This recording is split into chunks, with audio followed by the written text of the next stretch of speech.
Hey, what's up, VC? Joakim here. Today I'm gonna show 15 records that came out during the 80s, all within the punk realm. All records that I think for the big majority of them are likely to be well known. The reason why I'm showing these records, the same reason I have been showing records, is just to share, hoping that someone out there can use these videos as a resource to get familiarized with some of these records. All these records are solid records, are records if you put your money, you decide to buy these records, I believe that you will not be disappointed. Anyways, first and foremost, I want to give some shout outs here. The reason why I'm shouting out these people is because not also they have great channels, but there are people that constantly provide me feedback, which is truly appreciated. And that's what, I believe keeps me going, but it will, keeps a lot of you going. So we are a community. It is important that we, shout out our brothers and sisters out here. So my shout outs go to Noisy Beast, Andy Well 54499, and Bomber 52219, which I will leave link on description for their channels. Good people, check them out. Support our community. Anyways, let's start this. First one up, Austin band. They started in the late 70s. This is their second LP. The first LP is a split with a band that I do not recall, but I think this is their best work. This is Delinquents. This is like if the B-52s were to be a full-on punk rock band, they would be the Delinquents. It's fantastic. I recommend this to any B-52s fan out there, and even Devo fans. I think you guys really appreciate this. Yes, that vibe, a little bit more punkish, more rock and rollish, but it's fantastic. The Delinquents. Next one up, an absolutely classic, a band that, in my opinion, paved the way for what became known as Southern California hardcore. It's a fantastic record. Classic, LA's Wasted Youth, Reagan Zine. This came out in 1981 on ICI Xenoblast. This was recently reissued. It's fantastic. It's absolutely classic. If for some reason there's people out here watching these videos that are not into hardcore, they prefer to listen to the early punk, and they do not venture into hardcore because a potential misconception that hardcore is overly aggressive. Don't let yourself don't be fooled by those misconceptions. This record is well played, is polished, he has melody, is fantastic. Check it out. Next one up, here comes me and my UK82 collection, because that's probably the genre that I have, the subgenre that I have the most stuff. But anyways, classic Chronic Generation, pretty well-known record. Early UK82 band. This came out on Secret in 1982, so it's not as aggressive as Discharge or Exploited or Barbed Wire, that kind of stuff. It's well played. He has some clearly rockabilly influence here. Great tunes to check it out. Lies, Jet Boy Jet Girl, You Make Me Spew, Reality, the cover of Living Next Door to Alice. It's great. It's a classic. I'm sure everybody knows this one, but it's a classic. Another classic, this one from Ireland, 1982 as well, on WXYZ, same label that put out Anti-Nowhere League's debut, The Defects, Defective Breakdown. It's a good album. I'm not gonna say that it's a fantastic album because their sound is pretty repetitive, but it's peculiar. If you're familiar with Defects and you hear someone playing Defects out there, you can tell immediately that is Defects. It's a good band, upbeat, punk rock. At this point, they're not into that hardcore-ish UK82 feel yet, but it's great. Check it out, listen to the song Defective Breakdown, and that's, a good picture for what Defects are all about. Next one up, One of my absolute favorites from the UK 82 scene.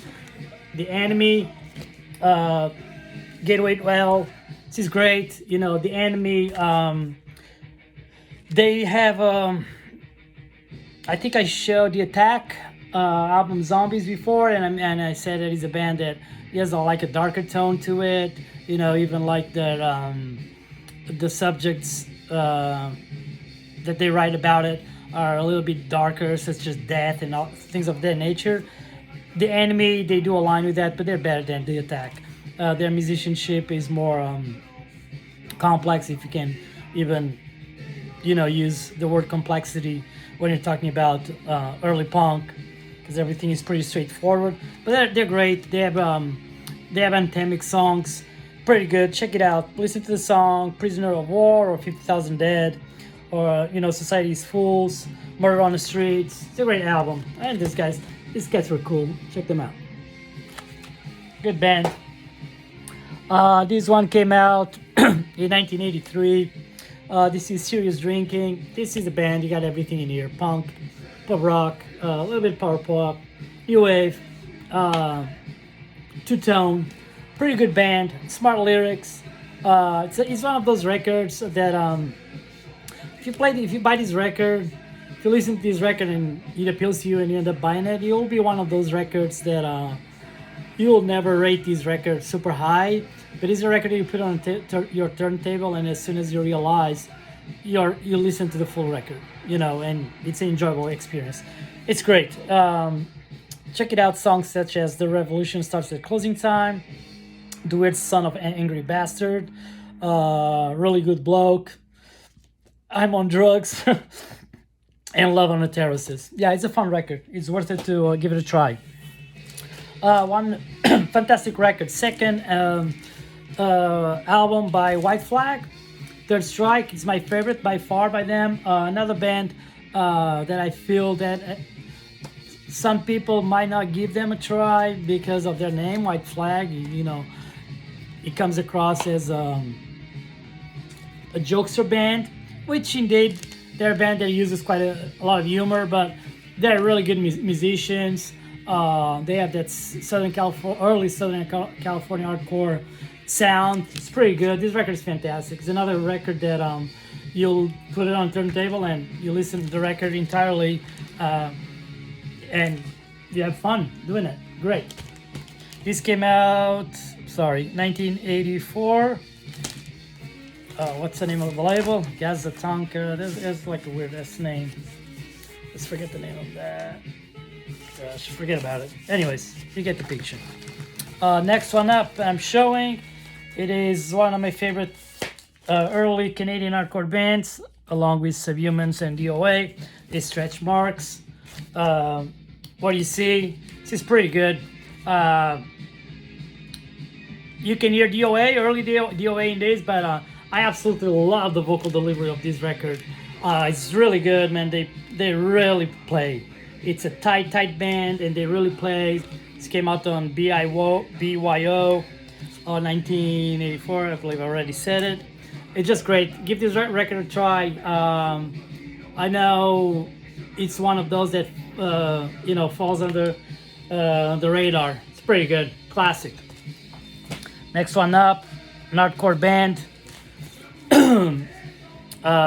This is the first album is pretty well known, absolute classic. Aggression, Don't Be Mistaken. This is their second LP, which is self-titled. Showing this one, undeniably, I gotta say that Don't Be Mistaken. It's overall a better record than this. But this record, I really like this record a lot, and I think it's underappreciated. The main differences between this one for the Don't Be Mistaken, this record, the recording is not as bold and full as Don't Be Mistaken. It's a little bit raw. It's more experimental, which I like. And in all honesty, even though I admit that overall their first LP is better than this one, I listen to this one more often. So that's I have to recommend. On Mystic Records, badass cover, sick record. Another record, probably a cheap record, easy to find. Came out in 1985 on Tang. I absolutely love this record. This is the Oysters, and this is pretty much Boston answer to the replacements, the Sorry Ma era replacements. This is great. If you're not familiar with this, check it out. Listen to songs such as On Special, Never Promised, or Headhunter. Fantastic. You gotta check these out. People that like, early punk, they like power pop, you'll love this record.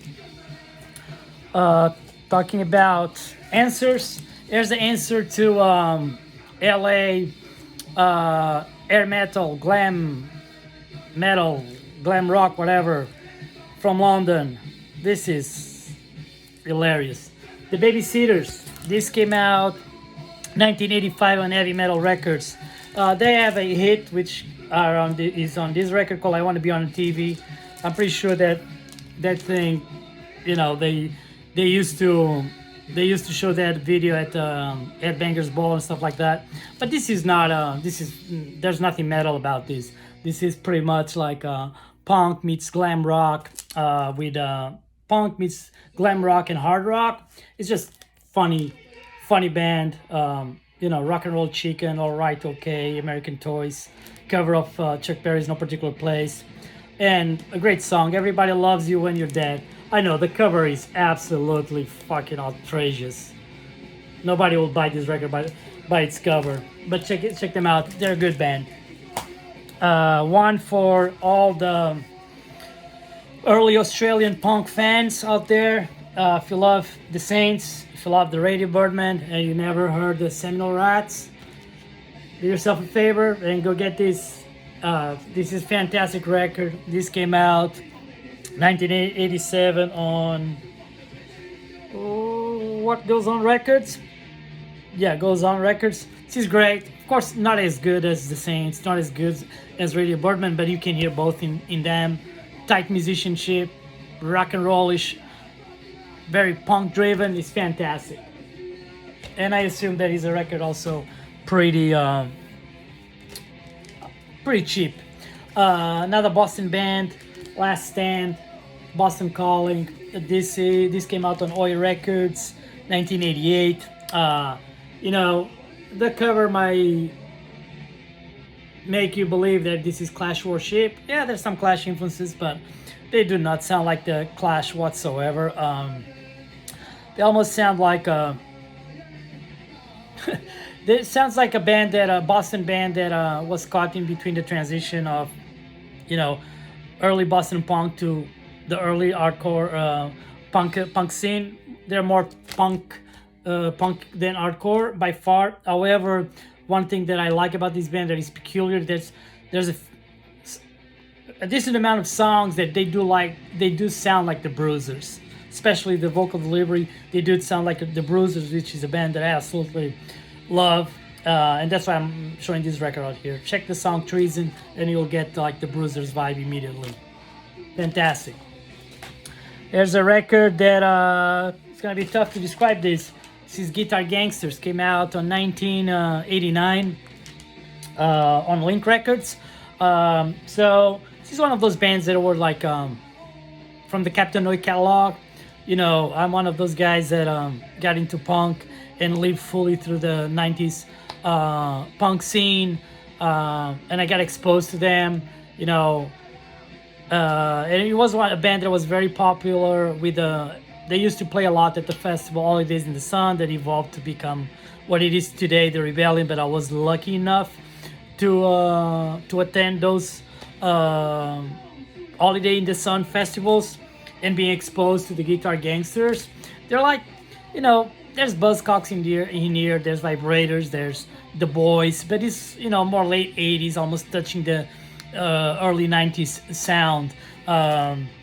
But they have a lot of sing-along tunes, they were great live, better than in studio. But check it out, songs such as Nothing to Shout About, Turn the Tables, That's When the Razor's Cut, Everyone Wants to Be My Friend, Gotta Get Out of Here. So I already said 5 good songs on one LP, so that makes it a good LP. I know people from my generation, they're familiar with this. This is really good. You need to check them out. And last but not least, another hardcore recommendation, 4th or 5th album by Doggy Style. It's my favorite by them. That's why I'm showing. I think is the one that I like. The quality of the sound better is the one that I feel they're tighter. They're you know, the songs are not too short, not too long. They're objective. They're not trying to do solos that don't fit in. It's just like, yeah, punk, hardcore, skate rock vibe. Fantastic, a classic. Thank you. Anyways, thank you for watching. I'm really trying to make shorter and shorter videos. I really don't want to do do videos showing 3 records or 4 records. I want to provide you guys with a decent batch of records, you know, to use as reference. Anyways, I don't want to go on a rant this time. Thank you for watching. I hope you guys have a great week, and I'll shoot a video pretty soon. Thank you.